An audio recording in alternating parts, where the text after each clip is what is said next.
I can still remember him sitting in that living room that night in '69, glued to the TV, watching the Soviets plant their red flag on the moon. The tears were rolling down his cheeks.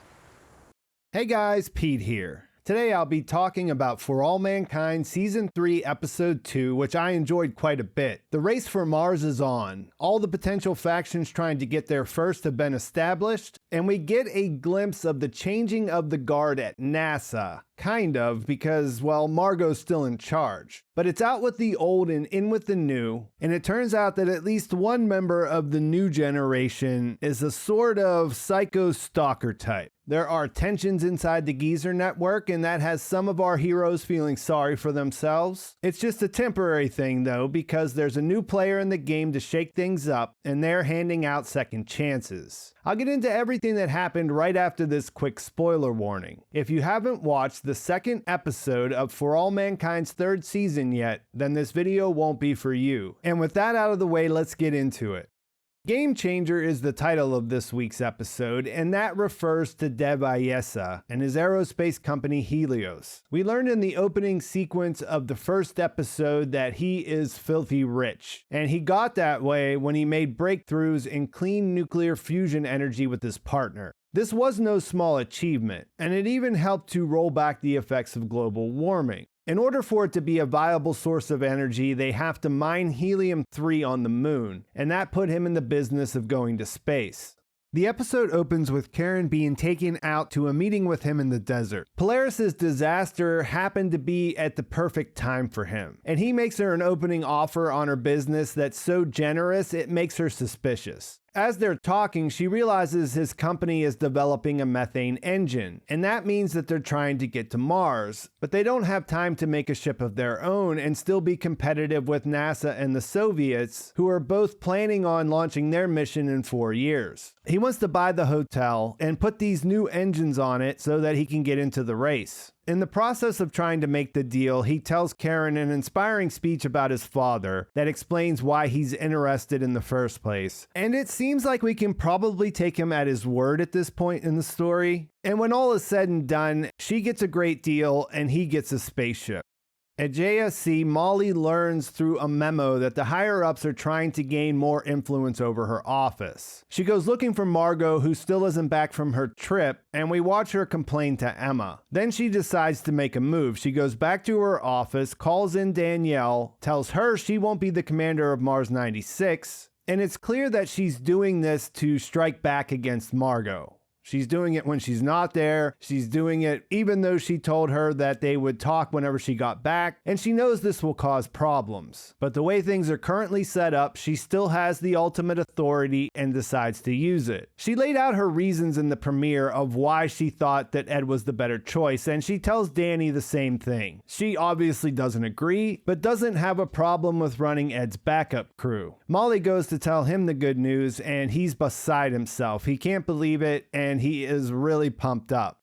We catch up with Karen, who's clearing out her office at Polaris, and Danny stops by while he's there to pick up Tracy's astronaut pin from Sam's office. She has to ask him why he played the song at the reception, and he lies at first saying it was his wife's idea and then leaves, but turns right back around and comes back in to tell her that he lied. He makes a play telling her that he can't put it behind him, even after all these years, and she shuts it down in a way that doesn't leave any room for misinterpretation. She even adds a little slap in there, which is a nice touch. We get the idea that there's a long history of this sort of thing, that when he was drinking, he was showing up to her house drunk, and that she thought that he had gotten over it, that he moved past it when he got sober. One thing that I thought was interesting is that he brings up Ed, and it's clear that he really doesn't like them together. It seems like him being worried that they might get back together is a part of what's happening right now. She doesn't want to have anything to do with it, and she tells him that he needs to go home to his wife, and he does eventually leave.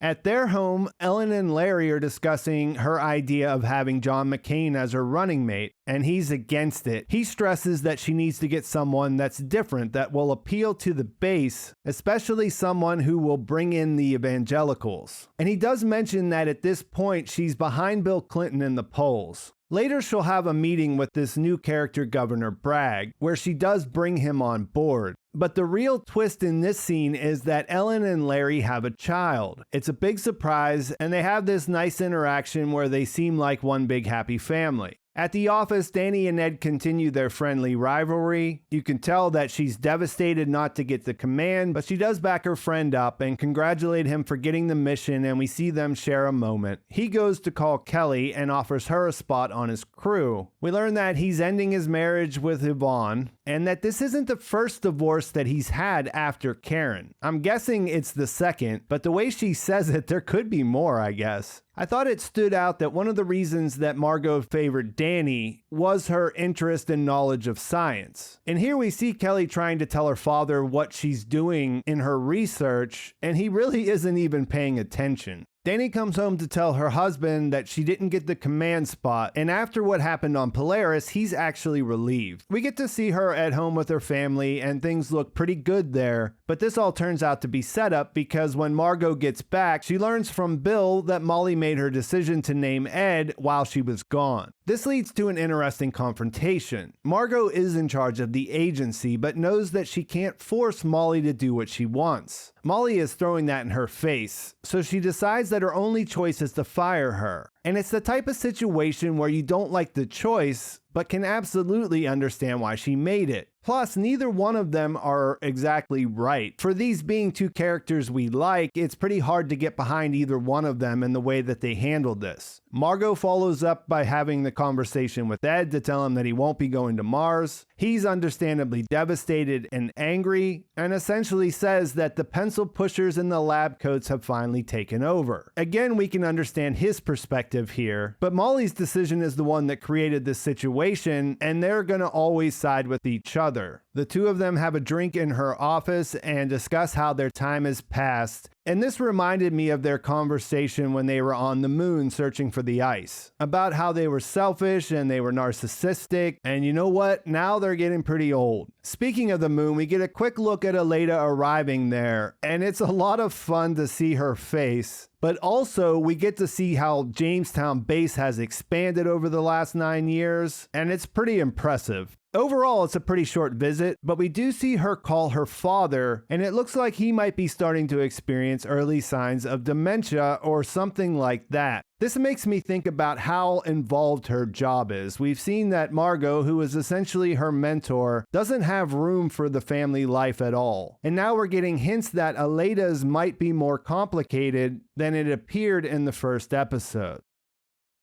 Ed and Danny meet up at the now corporate outpost, which I don't think anyone's happy about the changes they've made to this place. It seems like a Disneyfication kind of situation that goes way beyond the ferns that Karen introduced in season 2. He's upset, he's drunk, and insinuates that if it were a level playing field, that is, if politics and optics weren't involved, he would be the obvious choice. Which is a pretty on-brand way to look at it by a guy like him in that situation. When you're always used to being on top, there has to be an explanation when things go wrong. Some external force working against you. But it goes beyond him just being a bad friend. Because as viewers, we know that he's just wrong here. None of what he's talking about is responsible for why they made this decision. Plus, when the shoe was on the other foot, Danielle got behind him. And we saw the bond they had. And it's that connection that she loses as a result of him not getting his way. He drives over to Karen's house drunk and crashes into her gate. And we see that Danny was outside in his car watching her place, which I don't even know what to say about that.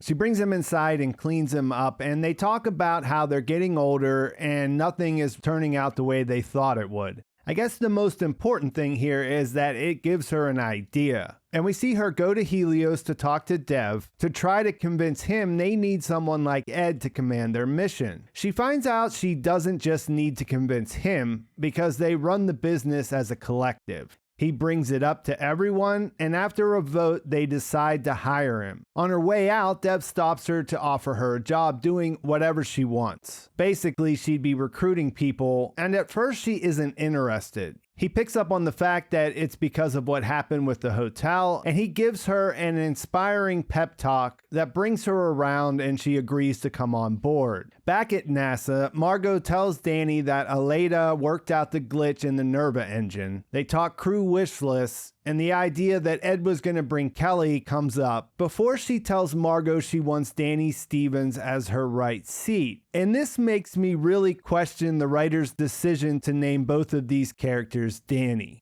Before they can discuss that, Nori comes in and tells them to turn on the TV. Dev is holding a press conference where he announces that Karen's now working for Helios. Then he explains their plan to repurpose Polaris by adding their methane engines to take it to Mars. They renamed it Phoenix, and they announced that Ed will be the commander of their mission, which will be launching in the next window, a full 2 years before NASA and the Soviets plan to launch their missions. In the end, Ed got what he wanted, and when you see him on that stage, you have to wonder if that might not go to his head. There's going to be a giant competition here. He wants to get there first because he's been living with this regret that he had a chance to be the first person on the moon, but he decided to follow his mission instead. He was just awful to a longtime friend with a totally incorrect and out of line statement, and Danny is playing for the home team, so you can bet that NASA is going to do everything in their power to try to get her there first.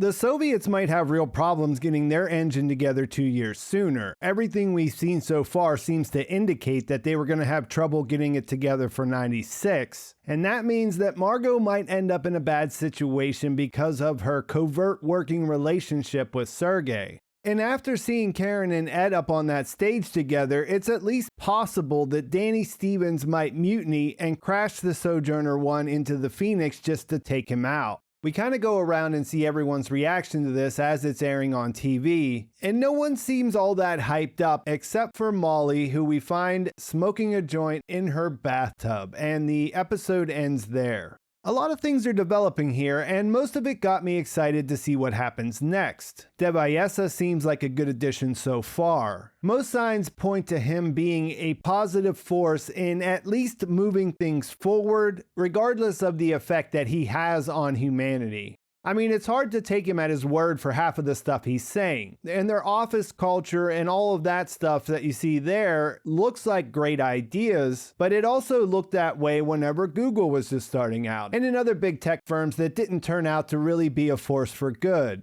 Still, most of the red flags come from the system that gave birth to him and the way billionaires generally behave in our timeline. I would say we don't know enough to get a real read on how this character will develop, and that's a pretty good place to be in. His introduction means timelines will change, and that NASA and the Soviets will have to try to keep up, and that seems like fertile ground for things to go wrong in exciting ways. Karen and Ed going over to his company marks the end of an era as far as things happening in a way that we're used to. NASA will have to lose a lot of people in this process, and it's going to be the start of some brand new dynamics that are going to affect the series going forward. Things are going to get shaken up, and the way they kept going back to this idea of everyone getting older and things changing makes you wonder how things will fall into place. It brought out a lot of complicated feelings about the characters and how we see them. As well as we know most of them, they're all sort of in unfamiliar territory. One thing I liked better about this episode was that a lot of what I was thinking about in the previous one and brought up in my last video seemed to get addressed here. Sometimes it was just indirectly, but it seems like things are moving in the right direction. That said, Danny kind of went from bad to worse, but at least now he's a wild card for the mission. They did establish his talent. We watched him get brave and save the day last week, and at the same time, he's got this unhealthy obsession for Karen that can't take him anywhere good. It's the one lukewarm story point for me right now, but there's time for it to turn around to become something else, and I think that is a good place to leave things. Let me know in the comments what you thought about this episode, how you feel about the season so far, and where you think things are going next. Please like this video if you enjoyed it. Please subscribe to my channel if you haven't already, and thanks for watching. I'll talk to you soon.